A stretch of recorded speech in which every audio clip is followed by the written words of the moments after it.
किताब 7। बुराई। वही पुरानी कहानी। कोई फर्क नहीं पड़ता कि क्या होता है, इसे ध्यान में रखो। यह वही पुरानी बात है, दुनिया के एक छोर से दूसरे छोर तक। यह इतिहास की किताबों में भरी पड़ी है, प्राचीन और आधुनिक, और शहरों में और घरों में भी। कुछ भी नया नहीं, परिचित, क्षणिक। तुम अपनी समझ को तब तक नहीं खो सकते जब तक तुम उन अंतर्दृष्टियों को नहीं खोते जो इसे बनाती हैं। लेकिन तुम उन्हें इच्छानुसार फिर से जगा सकते हो, जैसे चमकते कोयले। मैं अपने विचारों को ज़रूरत के अनुसार नियंत्रित कर सकता हूँ। तो मैं परेशान कैसे हो सकता हूँ? जो मेरे दिमाग से बाहर है, वह मेरे लिए अर्थहीन है। इस सबक को आत्मसात करो और तुम्हारे पैर मजबूती से जमे रहेंगे। तुम जीवन में लौट सकते हो। चीज़ों को वैसे ही देखो जैसे तुम पहले देखते थे, और जीवन लौट आएगा। निरर्थक हलचल, जुलूस, नाटकीय गीत, भेड़ बकरियों के झुंड, सैन्य अभ्यास, पालतू कुत्तों को फेंकी गई हड्डी, मछली घर में थोड़ा सा खाना, चींटियों की दयनीय मेहनत, डरे हुए चूहों का भागना, डोरियों से हिलाई गई कठपुतलियां। इन सबके बीच घिरे होने के बावजूद हमें स्वीकृति का अभ्यास करना चाहिए, बिना तिरस्कार के, लेकिन यह याद रखते हुए कि हमारी कीमत उस चीज से मापी जाती है जिसके लिए हम अपनी ऊर्जा समर्पित करते हैं। जब तुम बोलते हो तो जो कहा जाता है उस पर ध्यान दो, और प्रत्येक कार्य से क्या परिणाम निकलता है। जानो कि एक का लक्ष्य क्या है और दूसरा क्या अर्थ रखता है। क्या मेरी बुद्धि इस काम के लिए पर्याप्त है? यदि हाँ, तो मैं इसे काम में लाऊंगा, जैसे प्रकृति द्वारा प्रदान किया गया एक उपकरण। और यदि नहीं है, तो मैं यह काम किसी ऐसे व्यक्ति को सौंप दूंगा जो इसे बेहतर कर सकता है, जब तक कि मेरे पास कोई विकल्प ना हो। या मैं इसके साथ अपना सर्वश्रेष्ठ करूंगा और किसी ऐसे व्यक्ति के साथ सहयोग करूंगा जो इसका उपयोग कर सकता है, ताकि समुदाय को जो चाहिए वह हो सके। क्योंकि मैं जो कुछ भी करता हूं, अकेले या दूसरों के साथ, उसका लक्ष्य केवल एक चीज हो सकता है, जो समुदाय की आवश्यकताओं के अनुरूप हो। इतने सारे लोग जो याद किए गए थे, अब भुला दिए गए हैं, और जिन्होंने उन्हें याद किया, वे भी बहुत पहले चले गए। जब मदद की जरूरत हो, शर्मिंदगी मत महसूस करो। एक सैनिक की तरह जो दीवार पर चढ़ रहा हो, तुम्हें एक मिशन पूरा करना है। और यदि तुम घायल हो गए हो और तुम्हें एक साथी की जरूरत है जो तुम्हें खींचे, तो क्या हुआ? भविष्य को भूल जाओ। जब और यदि वह आएगा, तुम्हारे पास वही संसाधन होंगे जिन्हें तुम उपयोग कर सकते हो। वही दिव्य सिद्धांत। सब कुछ आपस में जुड़ा हुआ है, और यह बंधन पवित्र है।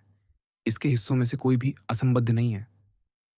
वे सामंजस्यपूर्ण ढंग से रचित हैं, और मिलकर वे विश्व का निर्माण करते हैं। एक विश्व सभी चीजों से बना, एक दिव्यता जो उन सभी में मौजूद है, एक पदार्थ और एक नियम, दिव्य सिद्धांत जो सभी तर्क संगत प्राणी साझा करते हैं। और एक सत्य, यदि यह वास्तव में एक प्रक्रिया का परिणाम है, तो वे प्राणी जो एक ही जन्म, एक ही दिव्य सिद्धांत साझा करते हैं। सभी पदार्थ जल्द ही प्रकृति में समा जाते हैं। सभी जो इसे जीवंत करता है जल्द ही दिव्य सिद्धांत में लौट जाता है, और दोनों का सारा निशान जल्द ही समय द्वारा ढक लिया जाता है। एक दिव्य सिद्धांत वाले प्राणी के लिए एक अप्राकृतिक कार्य वह है जो दिव्य सिद्धांत के साथ टकराता है। सीधा रहो, न कि जबरन सीधा किया जाए। अलग अलग प्राणियों में जो तर्क संगत है, वह आपस में संबंधित है, जैसे एक ही प्राणी के अलग अलग अंग और एक इकाई के रूप में कार्य करने के लिए बना है। यह तुम्हें और स्पष्ट होगा यदि तुम अपने आप को याद दिलाओ, मैं एक बड़े शरीर, एक तर्क संगत शरीर का एक अंग हूं। या तुम कह सकते हो एक हिस्सा, केवल एक अक्षर का अंतर। लेकिन तब तुम वास्तव में दूसरों को गले नहीं लगा रहे हो। उनकी मदद करना अभी अपने आप में एक पुरस्कार नहीं है। तुम अभी भी इसे केवल सही काम के रूप में देख रहे हो। तुम्हें अभी तक ये नहीं पता कि तुम वास्तव में किसकी मदद कर रहे हो। जो कुछ भी होना है, उसे होने दो, और जो प्रभावित होता है, वह यदि चाहे तो इसकी शिकायत कर सकता है। यह मुझे चोट नहीं पहुंचाता जब तक कि मैं इसे अपने लिए हानिकारक नहीं समझता। मैं चुन सकता हूं कि ऐसा ना करूं। कोई फर्क नहीं पड़ता कि कोई क्या कहता या करता है। मेरा काम अच्छा होना है। जैसे सोना या पन्ना या बैंगनी रंग अपने आप को दोहराता है। कोई फर्क नहीं पड़ता कि कोई क्या कहता या करता है। मेरा काम पन्ना होना है, मेरा रंग अक्षुण्ण। दिमाग अपने रास्ते में नहीं आता। यह अपने आप को इच्छाओं में नहीं डराता। यदि दूसरी चीजें इसे डरा सकती हैं या चोट पहुंचा सकती हैं, तो उन्हें करने दो। यह अपनी धारणाओं के आधार पर उस रास्ते पर नहीं जाएगा। शरीर को असुविधा से बचने दो, यदि वह कर सकता है। और यदि उसे असुविधा महसूस होती है, तो वह कहे। लेकिन आत्मा वही है जो डर और दर्द को महसूस करती है, और जो उन्हें सबसे पहले घटती है, और वह कुछ भी नहीं झेलती, क्योंकि ये कभी यह निष्कर्ष नहीं निकालेगी कि उसने ऐसा किया है। दिमाग में अपने आप में कोई ज़रूरत नहीं है, सिवाय उन ज़रूरतों के जो वह खुद बनाता है। यह अविचलित है, सिवाय अपनी खुद की अशांति के। इसमें कोई रुकावट नहीं है, सिवाय उन रुकावटों के जो भीतर से आती हैं। कल्याण, अच्छा भाग्य है या अच्छा चरित्र। लेकिन तुम यहाँ क्या कर रहे हो धारणाओं? वापस वहाँ जाओ जहाँ से तुम आई, और अच्छा हुआ। मुझे तुम्हारी ज़रूरत नहीं है। हाँ, मुझे पता है। तुम सिर्फ आदत के कारण आई। नहीं, मैं तुम पर गुस्सा नहीं हूँ। बस चली जाओ। बदलाव से डरते हो, लेकिन इसके बिना क्या अस्तित्व में रह सकता है? प्रकृति के दिल के और क्या करीब है? क्या तुम गर्म स्नान कर सकते हो और जलावन को वैसा ही छोड़ सकते हो? बिना उसे बदले भोजन खा सकते हो? क्या कोई महत्वपूर्ण प्रक्रिया बिना कुछ बदले हो सकती है? क्या तुम नहीं देखते? यह तुम्हारे साथ भी वैसा ही है, और प्रकृति के लिए उतना ही महत्वपूर्ण। तेज बहावों की तरह अस्तित्व में बह जाना। सभी शरीर जो प्रकृति से उत्पन्न हुए हैं और इसके साथ सहयोग करते हैं, जैसे हमारे अंग एक दूसरे के साथ करते हैं। समय ने क्रिसिपस, सुकरात और एपिक्टेटस को कई बार निगल लिया है। एपिक्टेटस के लिए किसी भी व्यक्ति और किसी भी चीज को पढ़ो। मेरा एकमात्र डर है कुछ ऐसा करना जो मानव प्रकृति के खिलाफ हो। क्यों? गलत चीज, गलत तरीके से, या गलत समय पर, भूलने के करीब और भुलाए जाने के करीब। उन लोगों के लिए स्नेह महसूस करना जो गलतियां करते हैं, यह विशिष्ट रूप से मानवीय है। तुम ऐसा कर सकते हो यदि तुम बस यह पहचान लो कि वे भी इंसान हैं, कि वे अज्ञानता से अपनी इच्छा के खिलाफ कार्य करते हैं, और कि तुम दोनों जल्द ही मर जाओगे। और सबसे बढ़कर कि उन्होंने वास्तव में तुम्हें चोट नहीं पहुंचाई है, उन्होंने तुम्हारी चुनने की क्षमता को कम नहीं किया है। प्रकृति पदार्थ को लेती है और एक घोड़ा बनाती है, जैसे एक मूर्तिकार मोम के साथ, और फिर इसे पिघलाकर उस सामग्री को एक पेड़ के लिए इस्तेमाल करती है, फिर एक व्यक्ति के लिए, फिर किसी और चीज के लिए। प्रत्येक केवल थोड़े समय के लिए मौजूद है। और ठीक है, इसे जोड़ने में कंटेनर को कोई नुकसान नहीं होता, और इसे अलग करने में भी नहीं। चेहरे पर क्रोध अप्राकृतिक है। या तो यह बार बार प्रकट होने पर कमजोर पड़ जाता है, या अंत में यह हमेशा के लिए शांत हो जाता है, ताकि इसे फिर से न जलाया जा सके। इससे इसके अप्राकृतिक होने का निष्कर्ष निकालो। यदि गलत कार्य करने की चेतना भी चली गई है, तो जीने का क्या मतलब है? जल्द ही प्रकृति, जो सब कुछ नियंत्रित करती है, तुम्हें जो कुछ भी दिखता है उसे बदल देगी, और इसे किसी और चीज के लिए सामग्री के रूप में इस्तेमाल करेगी, बार बार, ताकि विश्व लगातार नवीकृत हो। जब लोग तुम्हें चोट पहुंचाते हैं, तो अपने आप से पूछो कि उन्हें इससे क्या अच्छा या बुरा होने की उम्मीद थी। यदि तुम इसे समझ लो, तो तुम्हें क्रोध या गुस्से के बजाय सहानुभूति महसूस होगी। तुम्हारा अच्छे और बुरे का बोध उनके जैसा हो सकता है, या करीब, जिस स्थिति में तुम्हें उन्हें माफ करना होगा। या तुम्हारा अच्छे और बुरे का बोध उनके से अलग हो सकता है। उस स्थिति में वे गुमराह हैं, और तुम्हारी दया के पात्र हैं। क्या यह इतना मुश्किल है? जो तुम्हारे पास नहीं है, उसे गैर मौजूद मानो। जो तुम्हारे पास है, जिन चीज़ों को तुम सबसे ज़्यादा महत्व देते हो, उन्हें देखो और सोचो कि यदि तुम्हारे पास ये ना होते, तो तुम इन्हें कितना चाहते। लेकिन सावधान रहो, इतना संतुष्ट मत हो कि तुम उन्हें अधिक महत्व देने लगो, कि उन्हें खोने से तुम परेशान हो जाओ। आत्मसंकोच। दिमाग की आवश्यकताएं तब पूरी होती है जब हम वह करते हैं जो हमें करना चाहिए, और उस शांति से जो ये हमें देती है। अपनी गलत धारणाओं को त्याग दो। कठपुतली की तरह हिलना बंद करो। अपने आप को वर्तमान तक सीमित करो। जो होता है तुम्हारे साथ, दूसरों के साथ, उसकी समझ बनाओ। जो मौजूद है उसे विश्लेषित करो, उसे तोड़ दो। पदार्थ और कारण। अपने अंतिम घंटों की कल्पना करो। दूसरों की गलतियां, उन्हें उनके निर्माताओं के लिए छोड़ दो। अपने विचारों को, जो कहा जाता है, उस पर निर्देशित करो। दिमाग को जो होता है और जो इसे होने देता है, उस पर केंद्रित करो। अपने आप को साफ करो, सादगी के साथ, विनम्रता के साथ, सही और गलत के अलावा हर चीज के प्रति उदासीनता के साथ। दूसरे इंसानों की देखभाल करो, भगवान का अनुसरण करो। सब कुछ सापेक्ष है, ऐसा कहा गया है, और वास्तव में केवल परमाणु। पहला हिस्सा याद रखना पर्याप्त है। सब कुछ सापेक्ष, जो कि बहुत कम है। मृत्यु पर, यदि परमाणु तो बिखर गए, यदि एकता तो बुझ गई या बदल गई। दर्द पर, असहनीय दर्द अपने आप में अंत लाता है। पुराना दर्द हमेशा सहनीय होता है। बुद्धि शरीर से अलग होकर शांति बनाए रखती है। दिमाग अक्षुण्ण रहता है। और जिन हिस्सों को दर्द प्रभावित करता है, यदि वे कर सकते हैं, तो उन्हें खुद बोलने दो। महत्वाकांक्षा पर, उनके दिमाग कैसे काम करते हैं, वे किन चीजों की चाहत करते हैं और डरते हैं। घटनाएं रेत के ढेर की तरह हैं, एक के बाद एक ढेर। प्रत्येक जल्द ही अगले के नीचे छिप जाता है।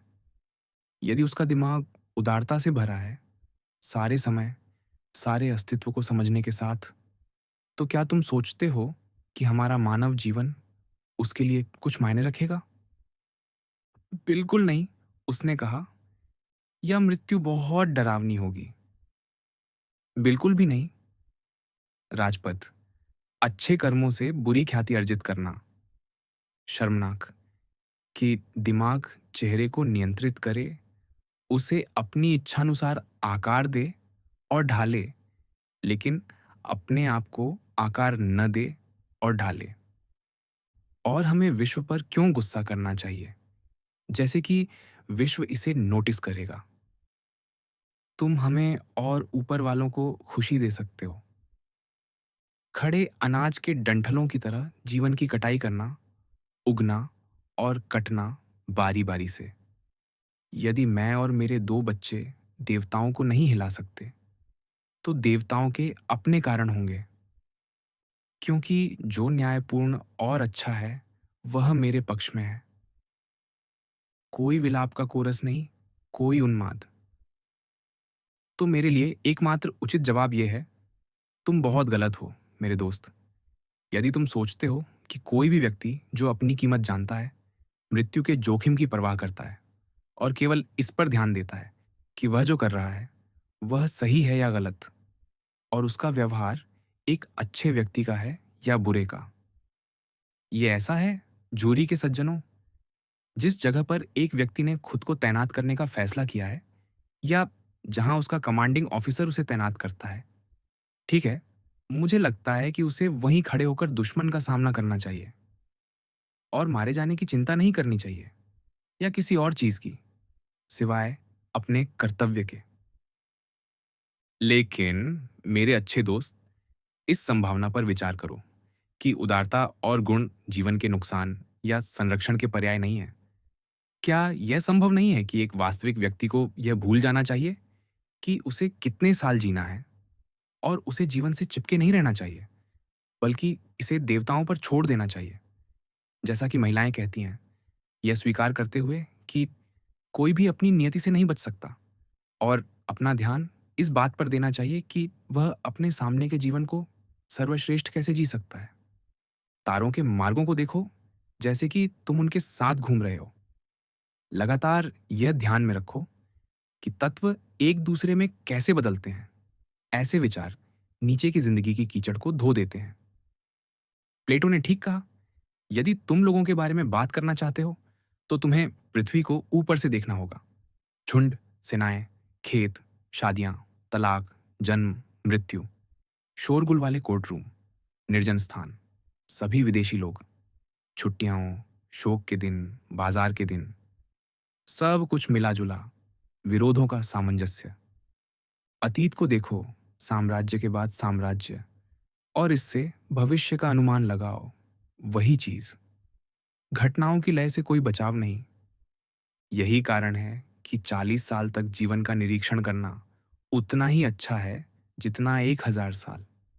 क्या तुम वास्तव में कुछ नया देखोगे?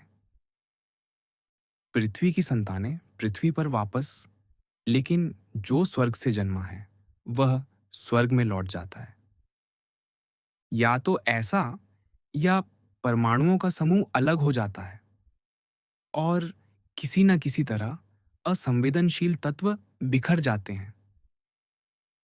खाने और पीने और जादुई मंत्रों के साथ मृत्यु को विफल करने का कोई नया तरीका ढूंढते हुए खुशी खुशी मेहनत करना और इस तरह स्वर्ग से आने वाली हवा को सोना।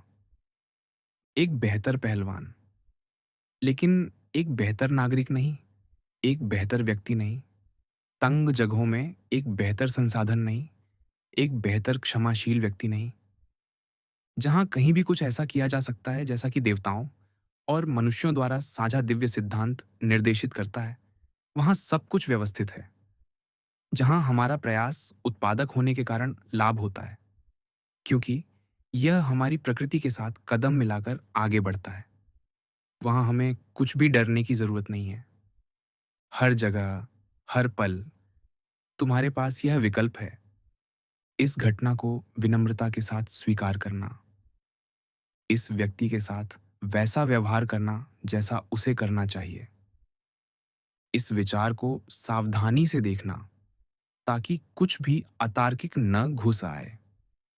दूसरों के दिमाग पर ध्यान मत दो, सीधे आगे देखो जहां प्रकृति तुम्हें ले जा रही है।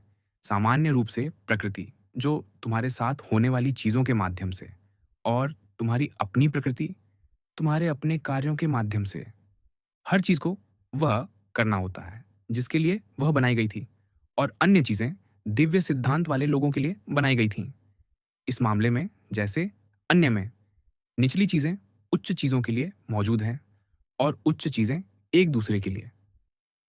अब हम जिस मुख्य चीज के लिए बनाए गए हैं वह है दूसरों के साथ काम करना, दूसरे अपने शरीर की इच्छाओं का विरोध करना, क्योंकि दिव्य सिद्धांत विचार से प्रेरित चीजों में अलगाव की क्षमता होती है, प्रवृत्तियों और संवेदनाओं का विरोध करने की, जो दोनों ही केवल शारीरिक हैं। विचार उनका मालिक बनना चाहता है, न कि उनका विषय, और ऐसा ही होना चाहिए। वे इसके उपयोग के लिए बनाए गए थे। और तीसरी चीज है जल्दबाजी और अंधविश्वास से बचना। जो दिमाग इसे समझ लेता है और सीधे आगे बढ़ता है, उसे अपनी स्थिति बनाए रखने में सक्षम होना चाहिए। अपने आप को मृत मान लो, तुमने अपना जीवन जी लिया है, अब जो बचा है उसे ठीक से जी लो। जो घटित होता है, जो नियति में लिखा है, उसे ही प्रेम करो। इससे बड़ा कोई सामंजस्य नहीं। जो कुछ भी होता है, अपने सामने उन लोगों को रखो जिन्होंने इसे पहले अनुभव किया और इस पर झटका, क्रोध और नाराजगी महसूस की। और अब वे कहाँ हैं? कहीं नहीं। क्या तुम भी वैसा ही बनना चाहते हो? इन सभी विचलित करने वाले हमलों से बचने के बजाय, चिंताओं और भागने को दूसरों के लिए छोड़कर, और इस सब के साथ तुम क्या कर सकते हो उस पर ध्यान केंद्रित करने के बजाय, क्योंकि तुम इसका उपयोग कर सकते हो, इसे कच्चे माल के रूप में मान सकते हो। बस ध्यान दो। और अपने ही अपेक्षाओं के अनुसार जीने का संकल्प लो, हर चीज़ में। और जब किसी विकल्प का सामना हो, तो याद रखो, हमारा व्यवसाय उन चीज़ों से है जो वास्तव में मायने रखती हैं। अपने भीतर गहराई तक खोदो, पानी, अच्छाई वहाँ नीचे है। और जब तक तुम खोदते रहोगे, यह उबलता रहेगा। शरीर को स्थिरता चाहिए। सभी चीज़ों में जो यह है और करता है, उसे झटकों से अप्रभावित रहना चाहिए। बुद्धि जो चेहरे को एकजुटता और सुंदरता देती है, यही शरीर को चाहिए, लेकिन यह बिना प्रयास के आना चाहिए। नाचने वाला नहीं, बल्कि पहलवान, प्रतीक्षा करता हुआ, तैयार और जम गया, अचानक हमलों के लिए। यह देखो कि वे वास्तव में कौन है, जिन लोगों की स्वीकृति की तुम चाहत करते हो, और उनके दिमाग वास्तव में कैसे हैं। फिर तुम उन लोगों को दोष नहीं दोगे जो ऐसी गलतियां ही करते हैं जिन्हें वे रोक नहीं सकते, और तुम्हें उनकी स्वीकृति की जरूरत महसूस नहीं होगी। तुमने उनके निर्णयों और उनके कार्यों दोनों के स्रोत देख लिए होंगे। हमारी इच्छा के खिलाफ हमारी आत्माएं सत्य से कट जाती है। सत्य, हाँ, और न्याय, आत्मसंयम, दया, इसे ध्यान में रखना महत्वपूर्ण है। यह तुम्हें दूसरों के प्रति अधिक धैर्यवान बनाएगा। जब तुम दर्द महसूस करो, देखो कि यह तुम्हें अपमानित न करे या तुम्हारी बुद्धि को नीचा न दिखाए। यह उसे तर्कसंगत या निःस्वार्थ रूप से कार्य करने से न रोके। और ज्यादातर मामलों में एपिकुरस ने जो कहा, वह मदद करना चाहिए कि दर्द न तो असहनीय है और न ही अंतहीन, बशर्ते तुम इसके सीमाओं को ध्यान में रखो और अपनी कल्पना में उन्हें बढ़ा चढ़ाकर न देखो। और यह भी ध्यान में रखो कि दर्द अक्सर छिपकर आता है, उन्हींदापन, बुखार, भूख की कमी के रूप में। जब तुम ऐसी चीजों से परेशान हो, तो अपने आप को याद दिलाओ, मैं दर्द के सामने झुक रहा हूं। इस बात का ध्यान रखो कि तुम अमानवीयता का वैसा व्यवहार न करो जैसा वह इंसानों के साथ करता है। हम कैसे जानते हैं कि टेलोजस सुकरात से बेहतर व्यक्ति नहीं था? यह पूछना पर्याप्त नहीं है कि सुकरात की मृत्यु अधिक उदात्त थी, कि उसने सोफिस्टों के साथ अधिक कुशलता से बहस की, कि उसने रात को ठंड में बिताकर अधिक सहनशक्ति दिखाई, और जब उसे सलामिस के व्यक्ति को गिरफ्तार करने का आदेश दिया गया, तो उसने मना करना बेहतर समझा और गलियों में इठलाता रहा, जिस पर यथोचित संदेह किया जा सकता है। मायने रखता है कि उसकी आत्मा कैसी थी। क्या वह इंसानों के साथ न्याय और देवताओं के साथ श्रद्धा से संतुष्ट था, और दूसरों द्वारा की गई बुराई पर अप्रत्याशित रूप से गुस्सा नहीं होता था, दूसरों की अज्ञानता का गुलाम नहीं बनता था, प्रकृति द्वारा की गई किसी भी चीज को असामान्य नहीं मानता था, या इसे असहनीय बोझ के रूप में सहन नहीं करता था, अपने दिमाग को अपने शरीर के हवाले नहीं करता था। प्रकृति ने चीजों को इतना जटिल रूप से नहीं मिलाया कि तुम अपनी सीमाएं न खींच सको, अपनी भलाई को अपने हाथों में न ले सको। बिना किसी के ध्यान में आए एक अच्छा व्यक्ति होना पूरी तरह संभव है। इसे याद रखो। और ये भी, तुम्हें खुशहाल जीवन जीने के लिए ज्यादा कुछ नहीं चाहिए, और सिर्फ इसलिए कि तुमने एक महान विचारक या वैज्ञानिक बनने की उम्मीद छोड़ दी है, इसका मतलब ये नहीं कि तुम स्वतंत्रता प्राप्त करने, विनम्रता हासिल करने, दूसरों की सेवा करने, भगवान की आज्ञा मानने से हार मान लो। शांति से जीवन जीना, सभी जबरदस्ती से मुक्त। वे जो चाहें चिल्लाएं। जानवर इस नरम मांस को जो तुम्हें ढकता है फाड़ दें। इनमें से कोई भी तुम्हें अपने दिमाग को शांत रखने से कैसे रोक सकता है? विश्वसनीय रूप से अपने आसपास की चीजों का आकलन करने से, और जो कुछ भी होता है उसका अच्छा उपयोग करने के लिए तैयार रहने से, ताकि निर्णय घटना को आंखों में देखकर कह सके, तुम वास्तव में यही हो, चाहे तुम जैसा दिखे। जबकि अनुकूलनशीलता कहती है, तुम वही हो जिसकी मुझे तलाश थी, क्योंकि मेरे लिए वर्तमान तर्कसंगत गुण नागरिक गुण के अभ्यास का अवसर है। संक्षेप में, वह कला जो मनुष्य देवताओं के साथ साझा करते हैं। दोनों जो कुछ भी होता है, उसे पूरी तरह प्राकृतिक मानते हैं। न नया और न ही इससे निपटना मुश्किल, बल्कि परिचित और आसानी से संभाला जा सकता है। चरित्र की पूर्णता, हर दिन अपने आखिरी दिन की तरह जीना, बिना उन्माद, आलस्य या दिखावे के। देवता हमेशा जीवित रहते हैं और फिर भी ऐसा नहीं लगता कि उन्हें इंसानों और उनके व्यवहार को अनंत काल तक सहन करने से चिढ़ होती है। और न केवल सहन करते हैं, बल्कि उनकी सक्रिय रूप से देखभाल करते हैं। और तुम मृत्यु की कगार पर फिर भी उनकी देखभाल करने से इनकार करते हो, हालांकि तुम स्वयं उनमें से एक हो। दूसरों की गलतियों से बचने की कोशिश करना मूर्खता है। वे अपरिहार्य हैं। बस अपनी गलतियों से बचने की कोशिश करो। जब भी वह शक्ति जो हमें तर्कसंगत और सामाजिक बनाती है, किसी ऐसी चीज से मिलती है जो न तो है, तो वह इसे उचित रूप से हीन मान सकती है। तुमने मदद दी और उन्होंने उसे स्वीकार किया, और फिर भी एक मूर्ख की तरह तुम और अधिक की उम्मीद करते रहते हो। एक अच्छे काम का श्रेय मिलना, बदले में वही मिलना। क्यों? कोई भी उस चीज पर आपत्ति नहीं करता जो उसके लिए उपयोगी है। दूसरों के लिए उपयोगी होना प्राकृतिक है।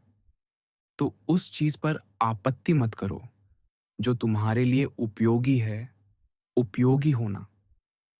प्रकृति ने विश्व के निर्माण की इच्छा की।